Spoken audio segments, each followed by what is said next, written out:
2021 was an awesome school year for us. But as I look ahead to 2022, I know there are some ways that some things I need to focus on improving. So today, that's what I'm going to share with you. If you missed my last video, I talked about ways that our homeschool rocked 2021. So when you're done with this one, be sure to go check out that one.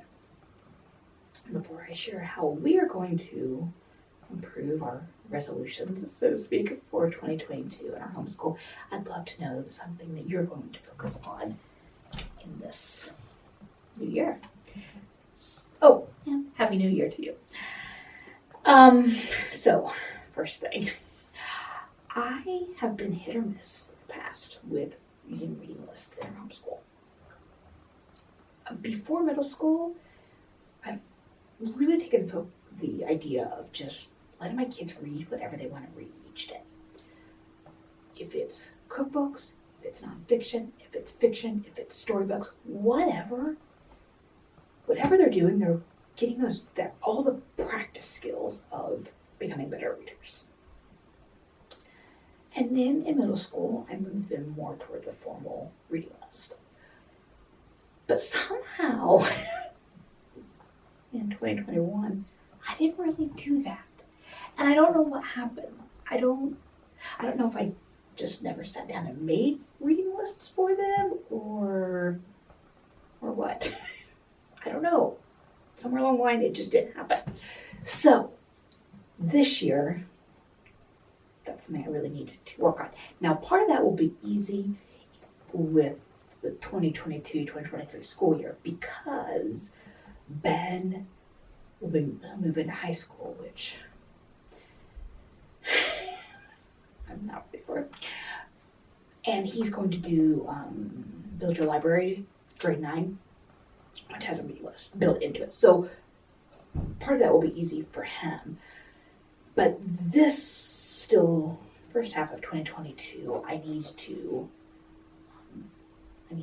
create a list for him and for Matthew. Matthew was not going to Build Your Library next year.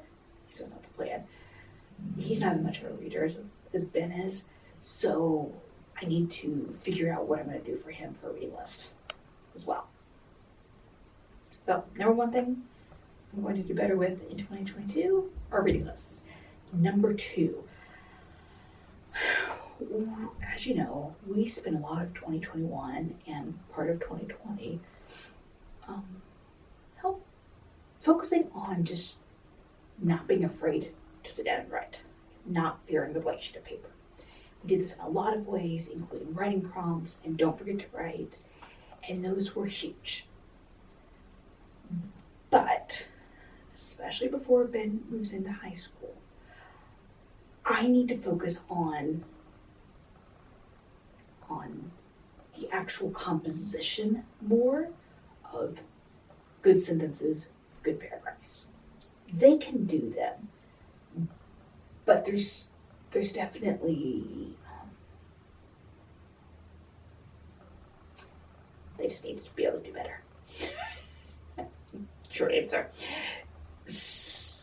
Bit for 2022, with Ben's 9th grade year, he'll use Write Shop, or at least that's the plan, Write Shop 1.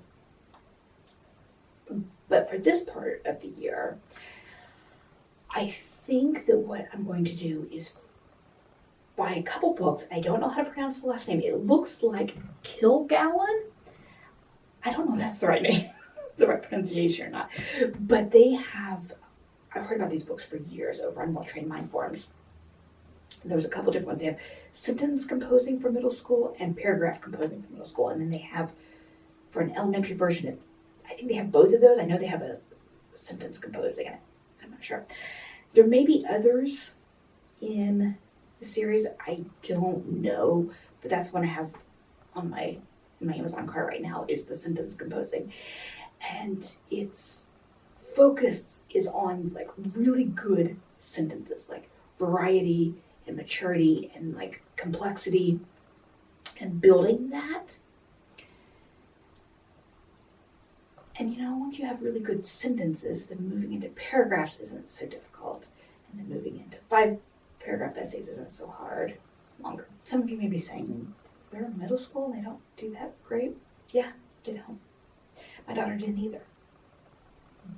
But in her college level writing class right now, she's got a B going on. It's fine. They'll learn it. I don't apologize for it. They'll figure it out. We'll figure it out. And the third thing I'm going to set as a must achieve goal for this semester, or this school, this calendar year, is doing a much better job of starting Ben off with his paperwork for college from the beginning. You guys have heard me talk several times recently about my big mistake with transcripts in my daughter. And I am not going to repeat that process with Ben. I will not. So, before our school year starts, or before his freshman year starts, I will have course descriptions written for everything that he said.